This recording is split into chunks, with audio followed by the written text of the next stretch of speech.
You've got top trade negotiators from the US and EU. They've been meeting in Paris, but there's been no breakthrough yet on any kind of deal. No breakthrough yet. While EU's Trade Commissioner Maroš Šefčovič held talks with Jameson Greer, the United States trade representative, on the sidelines of an OECD ministerial meeting on Wednesday here in Paris. Both sides agreed that negotiations were going in the right direction, but the EU Commissioner said a doubling of tariffs on steel and aluminium imports did not help. Despite a global outcry that measure went into effect on Wednesday, prompting Mexico's president to threaten to take retaliatory measures as early as next week. Inka Oyatade has more. Canada's steel industry was already feeling the heat from Donald Trump's 25% tariffs on steel and aluminium imports. Now, with the levy doubling to 50%, the sector is bracing for a full-blown meltdown. Basically consider the U.S. market closed, completely closed, doors slammed shut, if you will, to Canadian steel. So this is our SOS moment, I'm calling it. We need urgent action. There's anger across the border after the U.S. president signed an executive order Tuesday, cranking up import taxes for U.S. companies buying the key materials from elsewhere. Canada is the largest supplier of steel and aluminium to the US. Mexico is the third. The US's southern neighbor had slammed the tariff increase as unfair and unsustainable for a country that actually buys more US steel than it sells. President Sheinbaum says she's prepared to hit back. If they do not reach an agreement, then next week we will also be announcing some measures that we would be taking, which is not about an eye for an eye, but rather about the protection of our industry and our jobs. Mexico had been hoping to secure an exemption like the UK. It's being spared from the hike after being the only country to strike a trade deal with the US during the 90-day pause on Trump's tariffs. The EU also wants a similar agreement, or it could resort to retaliating with a previously agreed €21 billion package of levies on US exports. The two sides did strike a more conciliatory tone after talks on the sidelines of an OECD gathering in Paris Wednesday, but the EU's Trade Commissioner did make the bloc's frustration clear.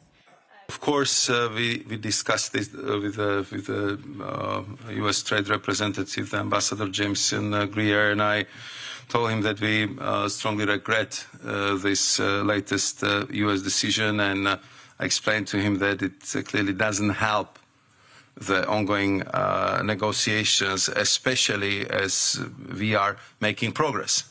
For Trump, this latest increase is aimed at breathing new life into domestic production of the key materials, but the US faces several structural challenges to achieving this.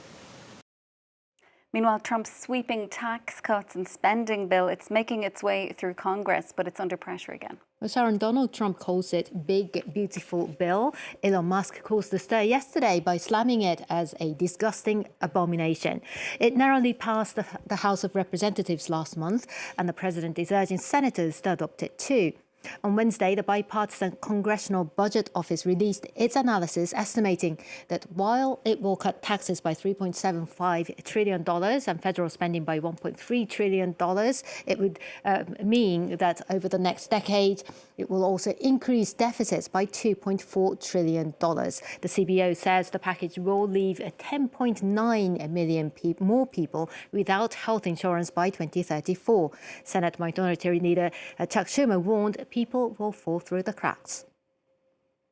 People with this bill, tens of millions who would otherwise qualify for health care benefits, would be mummified in new red tape, shortened enrollment periods, higher premiums, and weaker coverage.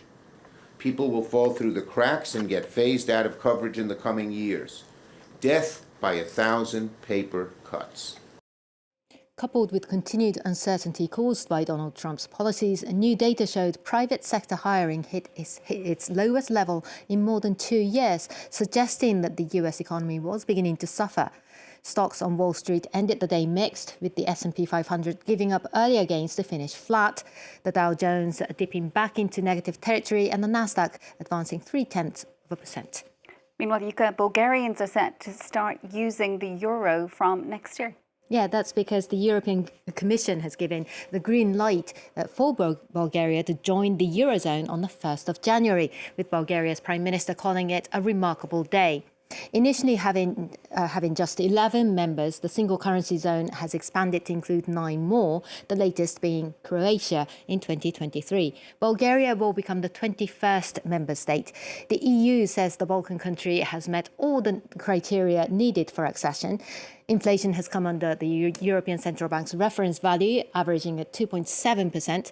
And despite having the lowest per capita income in the EU, its fiscal health is sound. The government's debt stood at 21% of GDP, well below the EU's threshold of 60%, while budget deficit came in at 3% of GDP.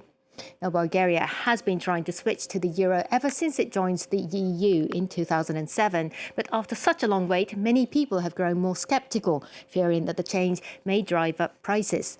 Just as the EU gave its approval, protesters gathered outside Bulgaria's parliament, holding banners saying no to euro colonialism and hands off our currency. While inside the building, scuffles broke out as lawmakers from the far-right Revival Party tried to block the podium, as you can see there. And that's it from the business desk. Yuka, thanks so much for all of that. Yuka Royer there with all the day's business news.